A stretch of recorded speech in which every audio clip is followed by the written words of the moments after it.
महाराष्ट्र राज्यातील प्रत्येक महत्त्वाच्या घडामोडी फक्त आपल्या बेधडक मी मराठी न्यूज चॅनलवर.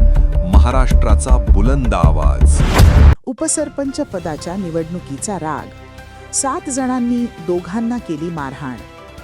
4 वर्षांपूर्वी उपसरपंच पदाच्या निवडणुकीत उमेदवार उभा केल्याच्या रागातून 7 जणांनी भावकीतीलच 2 भावांना जोरदार मारहाण केल्याची घटना जावदे तर्फे बोरद गावात सोमवारी सायंकाळी घडली.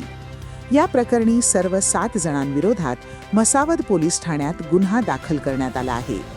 पोलिसांनी दिलेल्या माहितीनुसार 2022 मध्ये जावदे तर्फे बोरद येथे पार पडलेल्या ग्रामपंचायत निवडणुकीत दीपक नवलसिंग गिरासे यांनी कोमलसिंग गिरासे यांना उपसरपंच पदासाठी रिंगणात उतरवले होते.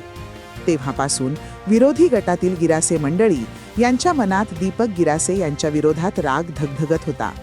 त्याच रागातून 7 जणांच्या जमावाने सोमवारी 4 मे रोजी सकाळी 9:30 वाजेच्या सुमारास बेकायदेशीरपणे एकत्र येत दीपक व त्यांचा भाऊ श्यामसिंग नवलसिंग गिरासे या दोघांवर हल्लाबोल केला.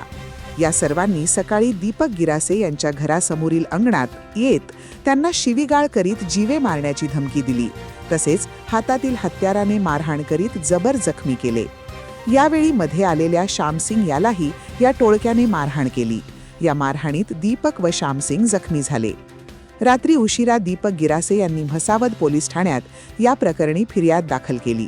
त्यावरून ऋषिकेश भगवान गिरासे, गणेश लखेसिंग गिरासे, निर्भय गणेश गिरासे, करण लखेसिंग गिरासे, तेजस सुनील गिरासे, रणजित सिंग विजयसिंग गिरासे, दीपक रणजित सिंग गिरासे या 7 जणांविरोधात गुन्ह्याची नोंद करण्यात आली आहे.